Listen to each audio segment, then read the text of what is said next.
Bom, pessoal, sejam bem-vindos aqui ao primeiro vídeo do canal. Eu vou estar falando um pouco sobre psicologia de mercado de comportamento, baseado nos preços, tá, do mercado americano e também do Bitcoin e criptomoedas no geral, tá? Então, com esse vídeo aqui eu acredito que muitos de vocês vão ter uma visualização muito boa e já vão, assim, ter uma clareza maior quando vocês forem tomar alguma decisão de investir, alguma decisão de especular em ações, em cripto, enfim, certo? Não é um vídeo apenas para quem faz trade, tá? É um vídeo também para quem quer entender o comportamento dos preços e como que tanto os compradores quanto os vendedores agem no mercado, tá? E eu acredito que esse conteúdo educacional ele vai colaborar muito e agregar muito na vida de vocês, beleza? E esse é meu objetivo aqui com esse canal também, show? Então a gente vai começar olhando um pouco aqui para SP500, tá? E eu vou estar explicando o porquê que o SP500 ele move o mercado de criptomoedas, ele move o mercado de ações, ele move também de certa forma o mercado brasileiro, tá? E a primeira coisa que a gente tem que entender é que o mercado americano ele dita a atmosfera de risco no mundo, certo? Não é o único indicador, não é a única variável. É claro que eu vou estar simplificando muitas coisas aqui, tá? Para que vocês entendam. Não é a única variável, mas ele é uma das principais, tá? E a principal que eu uso hoje. Então, quando a gente quer olhar para o mercado americano, primeiro a gente tem que analisar o ambiente que os preços no mercado americano eles estão inseridos. Tá? A gente olha muito para VIX, eu pelo menos eu olho muito para VIX, que é um indicador de volatilidade, né? Que ele mostra que quando a volatilidade do mercado americano está subindo, a probabilidade maior é de que o índice americano ele tenha uma queda, certo? Eu olho também para a força do dólar, que é o DXY, eu olho para a Nasdaq, eu olho para o ouro e para o Russell também, que o Russell é uma cesta ali de ações americanas um pouco mais arriscadas, tá? E que normalmente o varejo, né, indica uma forte presença de varejo no mercado quando essa cesta de ativos está tendo uma boa valorização, certo? Então, a gente começando aqui primeiro, né, com o mercado americano, eu vou estar explicando para vocês aqui um pouco de como funciona o meu racional e vai ser bem simples, tá? Eu não vou estar passando nada sobre muito complicado sobre análise técnica, mas é mais sobre o comportamento dos preços, tá? Então, para que vocês tenham uma ideia geral, o que o SP500 vem fazendo há mais de 2 3 anos aí, certo? O SP500 vem numa tendência de alta muito forte, tá? E com isso, cripto, Bitcoin, né, até o mercado brasileiro, eles vêm acompanhando essa tendência de alta, certo? E, bom, o que está acontecendo agora no curto prazo, tá? A gente teve aqui, cara, se vocês forem ver, a gente for puxar uma inclinação dessa alta, é uma inclinação absurda, tá? Uma recuperação simplesmente fenomenal do índice americano, tá? Se a gente for puxar no curto prazo, tá? Porque a gente quer olhar um pouco mais para curto prazo, para saber o que a gente vai fazer no curtíssimo prazo, se a gente vai aportar, se a gente vai fazer trading, se a gente vai ficar com mais caixa, enfim. O que a gente precisa olhar para o mercado americano? Tá? A gente precisa olhar a tendência, a gente precisa definir um viés, certo? Essa é a primeira coisa que a gente precisa fazer. E uma coisa que a gente tem que assumir é o seguinte, né? Como que é a estrutura de um mercado? Como que é essa estrutura de uma tendência? A gente tem, primeiro, vamos lá, uma tendência de baixa. Essa aqui é uma tendência de baixa, onde os topos eles são protegidos, tá? Os ursos, né, os vendedores estão empurrando os preços cada vez mais para baixo. Só que chega um momento em que eles não conseguem mais empurrar o preço tanto para baixo, tá? E aí a gente tem um último clímax de vendas aqui, e é ali nessa região que os compradores entram, tá? E os compradores causam uma reversão e aí se inicia uma nova tendência de alta, certo? Se inicia uma nova tendência de alta. Vocês conseguem perceber que na tendência de alta os fundos eles são protegidos, ó. Todos os fundos estão sendo protegidos, certo? Claro que assim fica fácil, né, da gente conseguir identificar. No mercado não é tão simples quanto parece, tá? Mas isso aqui é uma coisa básica que eu acredito que boa parte das pessoas que estão, né, comprando ações, comprando cripto, né, enfim, precisariam entender, tá? Porque é muito difícil tu tomar decisões no mercado sem entender de análise técnica, tá? A análise fundamentalista, ela é sim muito válida, mas eu acredito que a análise fundamentalista ela ainda seja muito subjetiva, tá? Porque por mais que tu saiba os fundamentos de um ativo, por mais que tu entenda o valor daquele ativo, que tu acredite muito naquele ativo, tu não vai saber o timing certo para comprar. Esse é o grande problema da análise fundamentalista, né? De tu ter uma tese, de tu ter ali uma confiança, né? Tu ter uma esperança de que aquilo vai subir. Só que tu não vai saber quando que tu tem que comprar e quando que tu tem que vender, tá? E a análise técnica te ajuda muito nisso. Então, esse aqui é o desenho de uma tendência, né? Tanto uma tendência de baixa quanto de uma reversão, certo? Deixa eu tirar esses pontos aqui. E o que a gente está tendo agora nesse SP500, tá? No curto prazo, tá? A gente vai estar falando muito mais de curto prazo aqui, certo? A gente viu o que, né? Que o SP500 ele estava vindo uma tendência de alta, tá? Vocês conseguem ver aqui, ó, que ele vem protegendo os fundos, ó, os fundos estão sendo protegidos, ó, tá? Aqui tem um fundo, aqui tem um fundo, aqui tem um fundo. Só que esse fundo, ele foi violado com essa barra aqui, ó. Tá conseguindo ver? Essa barra aqui, ela violou os fundos anteriores. Tá? E também a gente consegue perceber que o ímpeto dos compradores aqui ele diminuiu, né? Olha como o preço ele estagna aqui em cima. Ele começa a diminuir, né, as pernadas de alta dele, né?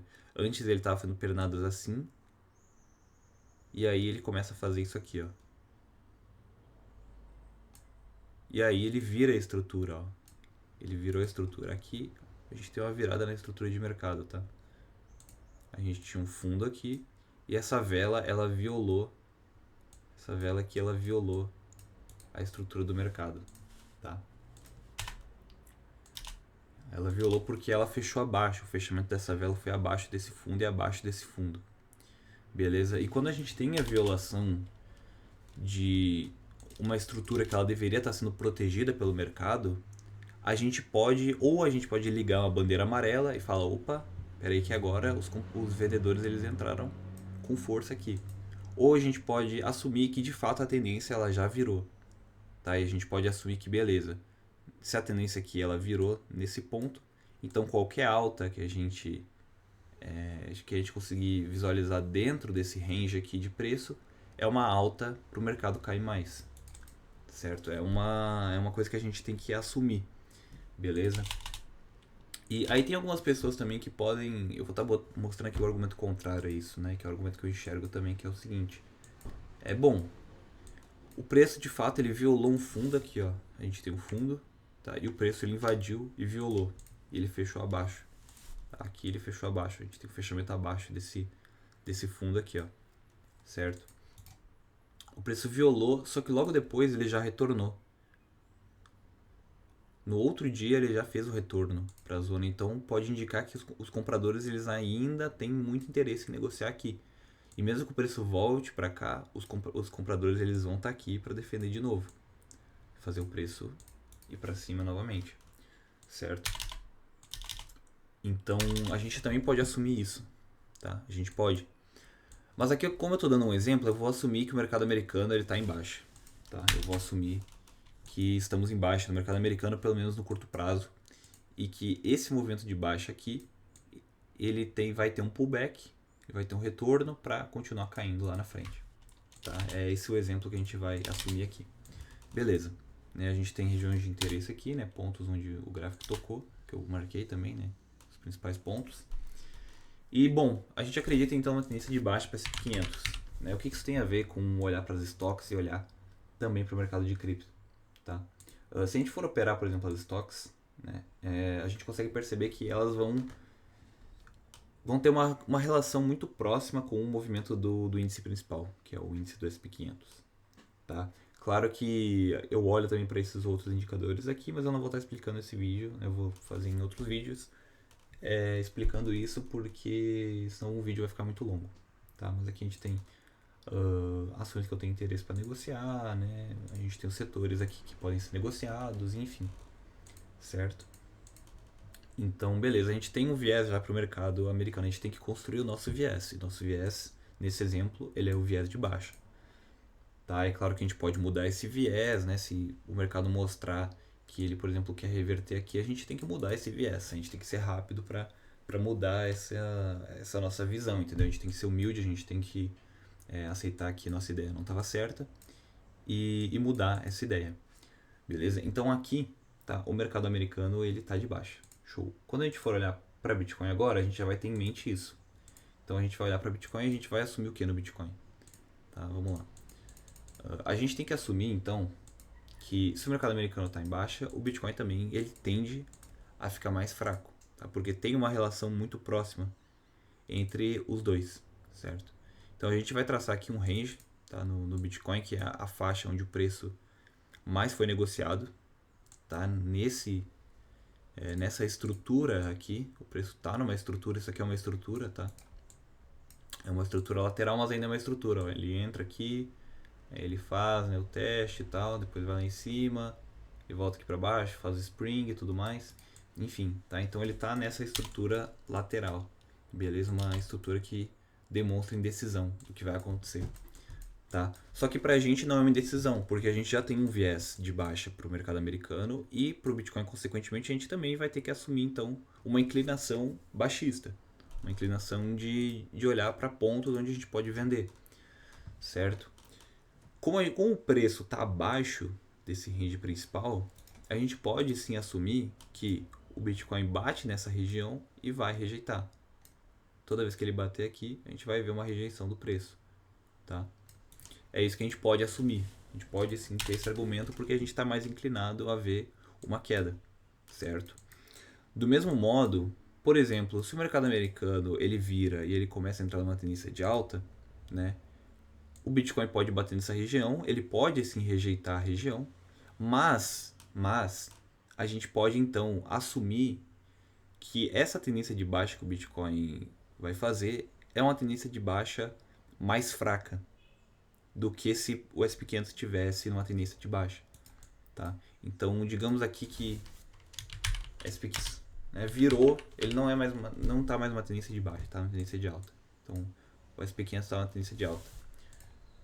Consequentemente, a gente pode assumir Bitcoin a tendência de baixa e que em algum momento, né, se o SP500 continuar em alta, com uma atmosfera compradora, a atmosfera para o Bitcoin em algum momento ela vai virar uma atmosfera também compradora, certo? É o que a gente pode assumir, beleza? Do mesmo modo também tem um outro argumento, né, de que bom, se o SP500 está muito forte, tá, o Bitcoin está apresentando fraqueza porque ele pode continuar fraco, né? Também pode existir esse viés para a gente, certo? Que os ativos que estão fortes continuam fortes, os ativos que estão fracos continuam fracos, né? Então aí tu tem que escolher qual abordagem tu vai adotar, tá? Eu sei que é um pouco, talvez seja um pouco confuso no início, mas é porque o mercado de fato ele é um ambiente confuso e um ambiente contraditório. Se tem uma palavra que define o ambiente de mercado é a contradição, certo? E é por isso que muitas pessoas, as pessoas que não entendem isso, elas certamente perdem dinheiro, entendeu? Elas veem um cara mudando de opinião e elas começam a zoar o cara, né? Começam a falar que o cara não sabe de nada, enfim, porque elas não entendem essa premissa que é uma premissa básica, que o mercado ele é um ambiente de confusão, um ambiente de contradição, tá? E que não tem como ter confiança, não tem como ter uma exatidão de 100% em nada, certo? Então, beleza. A gente está assumindo aqui então que a gente não sabe de nada, mas que a gente vai ter um viés de baixa, tá? Porque SP500, nosso viés também é de baixa, né? Então o Bitcoin bateria nessa região e começaria a rejeitar, tá? E é com esses modelos mentais que vocês têm que trabalhar, beleza? Vocês têm que entender o comportamento por trás do preço e não só o preço por si só. Porque muitas vezes as decisões que vocês estão tomando no mercado, elas são decisões emocionais. Grande parte das decisões que a gente acaba tomando são decisões puramente emocionais. E é isso que causa tanto os topos de mercado quanto os fundos. Porque, bom, se o mercado está caindo, como que está o sentimento das pessoas? Ele também está ficando pior, certo? Só que em algum momento, nessa tendência de baixa, Os investidores inteligentes, eles vão perceber que os preços já estão muito baixos. E aí eles vão começar a comprar e vão começar a acumular lotes. Entendeu? Enquanto tu ainda vai estar completamente pessimista e vendendo perto do fundo de mercado. E quando o mercado sobe, aí tu vai querer ser otimista. E não é assim que funciona. Não é assim que funciona. Tá? Porque se tu fizer isso, se tu comprar na alta e vender na baixa, tu vai perder dinheiro. Tu vai perder dinheiro e vai deixar as baleias, né, os grandes players cada vez mais ricos. E eles vão continuar drenando o teu dinheiro do mercado, porque esse é o único objetivo deles, essa é a verdade.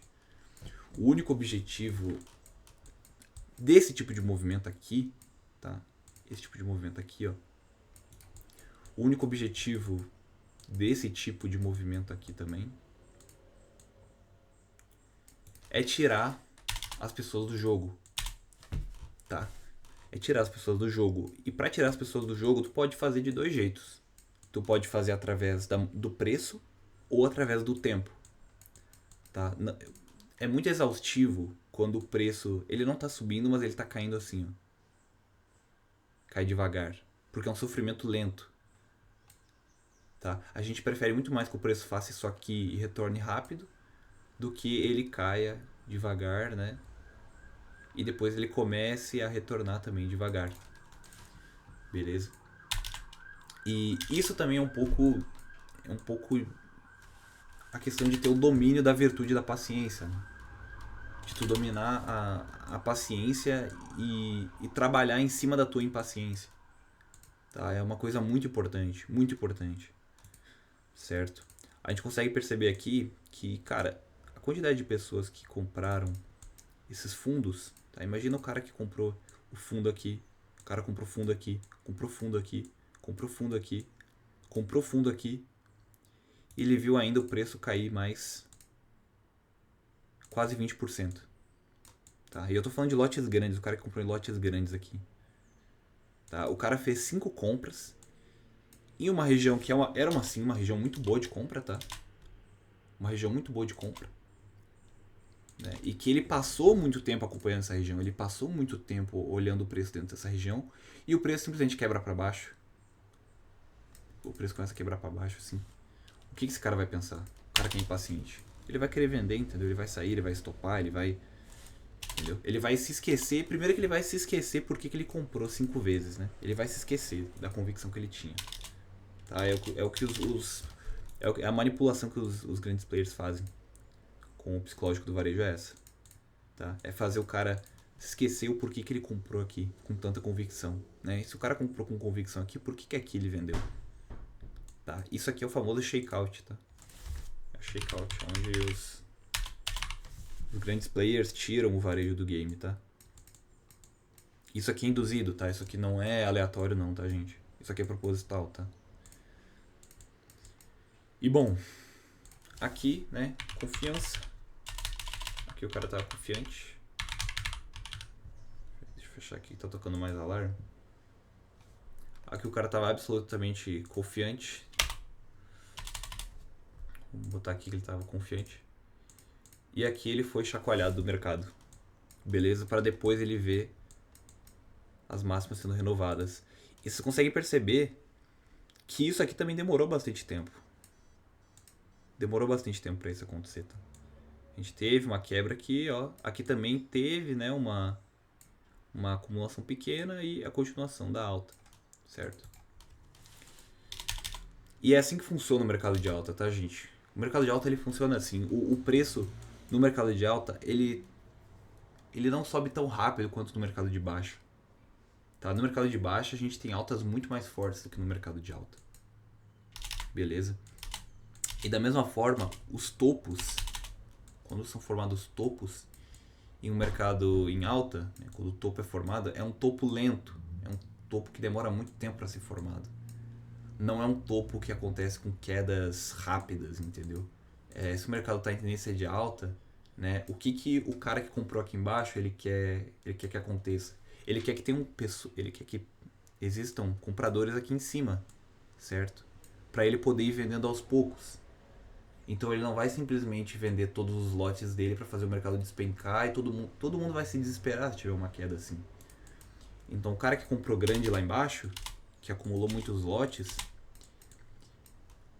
ele vai causar uma pequena queda, depois uma continuação de alta, tal, depois mais uma pequena queda, uma continuação de alta, mais uma pequena queda, continuação de alta. E aqui, enquanto ele está vendendo, as pessoas que não compraram no fundo, elas estão comprando aqui, ó. Tá? Elas estão comprando aqui nesse topo. Certo? E é isso que acontece. E é isso que vocês têm que ter em mente quando vocês vão fazer algum aporte, quando vocês vão querer comprar alguma coisa que já subiu bastante. Tá? Tem que pensar em qual momento que eu tô no mercado. Eu tô sendo usado de saída ou eu vou conseguir vender isso em algum momento no futuro, eu vou conseguir vender isso muito mais caro para alguém.